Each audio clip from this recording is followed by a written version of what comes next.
Olá, boa noite. Eu sou Ana Caroline e nesse vídeo então eu vou falar sobre a educação em saúde na cultura contemporânea, tá? A partir do que eu estudei também na unidade 3 do e-book, né, aqui do curso.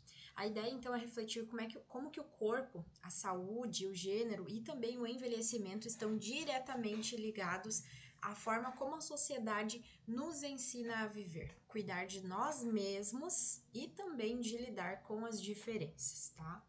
Vou começar falando então sobre educação em saúde como prática ampliada. A educação em saúde, ela não pode ser vista apenas como algo técnico ou voltado à prevenção de doenças, tá?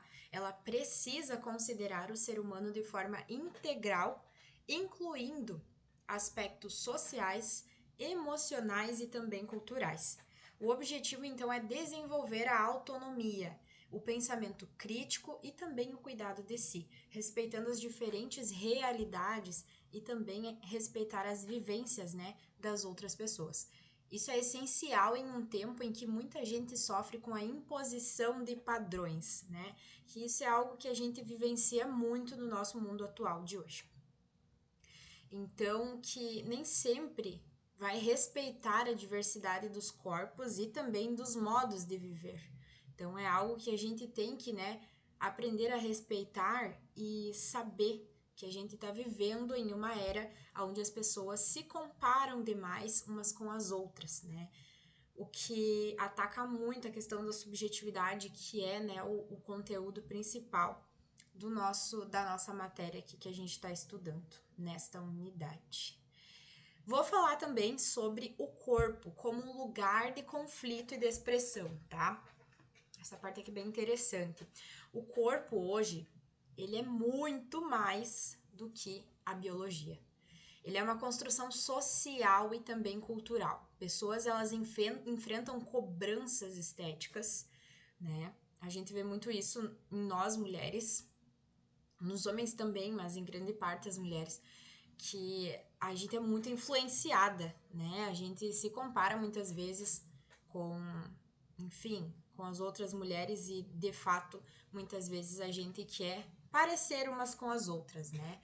Então, as pessoas, elas enfrentam cobranças estéticas, precisam performar juventude, saúde e produtividade, né? Quantas pessoas, por ver um story de, enfim, algum amigo, algum conhecido na academia, né, não se sentiu inferior a essa pessoa e não começou a fazer academia só por esse motivo, para não se sentir inferior àquela pessoa, e não pela questão de cuidar da saúde, né? Então as pessoas, elas sofrem uma cobrança estética. Elas precisam estar iguais às outras. Então, isso afeta diretamente a nossa saúde mental e também emocional. Que a gente começa a se sentir inferior a essas pessoas. Então, é algo que, nossa, a gente precisa estudar mais sobre isso e rever alguns pensamentos e algumas atitudes nossas, né? As mulheres, pessoas trans e pessoas idosas, por exemplo, elas sentem na pele o que é ter seus corpos julgados ou desvalorizados, tá? O envelhecimento, que deveria ser visto como parte natural da vida, é muitas vezes tratado como algo negativo, algo que não poderia acontecer, né? Isso tudo mostra como a cultura interfere na maneira como sentimos, cuidamos e também vivemos o nosso corpo, tá? Desafios para quem trabalha com educação corporal e saúde. Quem atua com educação corporal, por exemplo, ou em saúde, enfrenta muitos desafios. Um deles é romper com a visão tradicional, né? Que vê o corpo só pelo viés da medicina ou do desempenho também. Outro desafio é promover o respeito às diferenças, aceitar então todos os corpos, acolher identidades de gênero, combater o preconceito e valorizar também o cuidado de forma ampla, tá? Isso inclui, então, escutar as pessoas, considerar suas vivências e trabalhar também com muito diálogo e empatia. Então, tudo isso aí, né, é uma forma bem ampla de cuidado para o pessoal que trabalha, então, na área da saúde. Então, para finalizar, a educação em saúde, ela precisa e deve ser crítica, humana e também inclusiva.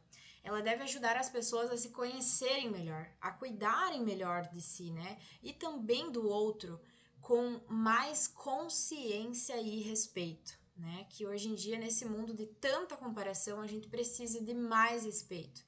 Então, de consciência das pessoas também, né? Só assim a gente vai conseguir enfrentar os dramas corporais e existenciais que fazem parte, né, da nossa vida na sociedade atual. Então, essa aí foi a minha reflexão. Espero que ajude de alguma forma e qualquer dúvida é só me chamar. Tchau, tchau.